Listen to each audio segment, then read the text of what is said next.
दोस्तों, आज की हमारी कहानी है प्रभु इच्छा।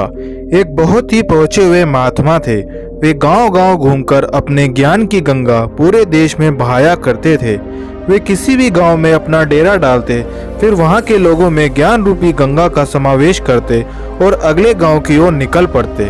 एक बार महात्मा घूमते घूमते एक शहर के पास पहुंचे, लेकिन रात हो जाने के कारण शहर का दरवाजा बंद हो गया था। महात्मा ने रात वहीं व्यतीत करी। सुबह शहर में जाने का विचार किया और वहीं दरवाजे के पास बिछौना बिछाकर लेट गए। उसी रात लंबी बीमारी के चलते उस राज्य के राजा की मृत्यु हो गई।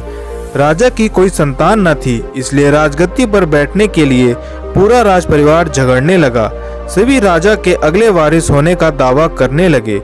राजगद्दी के लिए होने वाले झगड़े का कोई हल न निकलते देख राज दरबारियों ने एक अनोखा निर्णय लिया। राज दरबारियों ने सर्वसम्मति से यह निर्णय लिया कि अगले दिन सुबह शहर का दरवाजा खुलने पर जो व्यक्ति सबसे पहले शहर के अंदर कदम रखेगा, उसी को राज्य का राजा घोषित कर दिया जाएगा। सभी ने राज दरबारियों के इस निर्णय को स्वीकार कर लिया। अगले दिन सुबह जैसे ही शहर का दरवाजा खुला, महात्मा अपना बिछौना उठाकर शहर के अंदर चल पड़े। जैसे ही महात्मा ने शहर के अंदर कदम रखा, पूरा शहर महात्मा की जय जयकार करने लगा। राज दरबारी महात्मा को आदर पूर्वक महल के अंदर लाए। महात्मा को समझ नहीं आ रहा था कि यह सब क्या हो रहा है।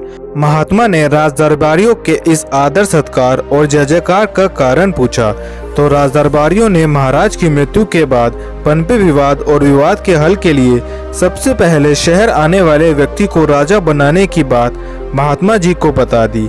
महात्मा जी की पूरी बात समझ में आ गई। उन्होंने राजा की प्रजा और राज दरबार द्वारा दिए गए आदर सत्कार को स्वीकार किया और स्नान करके राजा की पोशाक पहन ली। राजगद्दी पर बैठने के बाद महात्मा ने नौकरों को एक बक्सा लाने का आदेश दिया और बक्से में अपने धोती, पीताम्बर और वस्त्र रखकर उसे बंद कर सुरक्षित स्थान पर रखवा दिया। अब महात्मा एक राजा की तरह अपना राजपाट चलाने लगे। महात्मा जी को धन, लोभ और वैभव से कोई मोह तो था ही नहीं। वो सिर्फ निष्काम भाव से इस कार्य को प्रभु इच्छा समझकर राज्य की सेवा करने लगे। महात्मा जी के राजपाट संभालने के बाद राजा की प्रजा खुशी खुशी अपना जीवन यापन करने लगी, जिसके परिणाम स्वरूप कुछ ही दिनों में राज्य की काफी उन्नति हो गई। अब राज्य में कोई भी व्यक्ति दुखी नहीं था। पूरा राज्य महात्मा जी के राजा बनने से खुश था। राज्य की उन्नति से राज्य का खजाना भी भर गया। राज्य की खुशहाली और उन्नति देखकर आसपास के राज्य के राजाओं की नजर राज्य पर पड़ने लगी। उन्होंने सोचा कि महात्मा जी को राज करना तो आता है, लेकिन युद्ध करना नहीं। अगर महात्मा जी के राज्य पर आक्रमण कर दिया जाए तो इतने समृद्ध राज्य को आसानी से जीत लिया जा सकता है। बस यही सोचकर राज्य के पड़ोसी राजा ने राज्य पर चढ़ाई कर दी। राज्य की ओर दूसरे राज्य की सेना आते देख सेनापति ने राजा को पड़ोसी राज्य के आक्रमण की सूचना दी। सेनापति की बात सुनकर महात्मा जी ने किसी भी तरह से सैन्य कार्रवाई करने से इनकार कर दिया और कहा, धन संपदा के लिए प्राणों की आहुति देना का कोई औचित्य नहीं है। कुछ ही देर में सेनापति महात्मा के पास फिर समाचार लेकर आया कि महाराज, शत्रु की सेना राज्य की सीमा में प्रवेश कर चुकी है। अगर आप आक्रमण का आदेश नहीं देंगे तो शत्रु राज्य में प्रवेश कर जाएगा।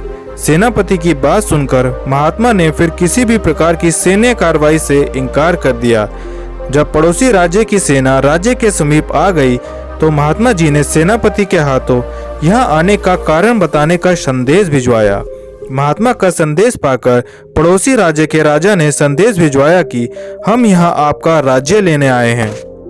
महात्मा मुस्कुराए और बोले, राज्य के लिए युद्ध करना और इतने सारे सैनिकों का बलिदान देना सही नहीं है।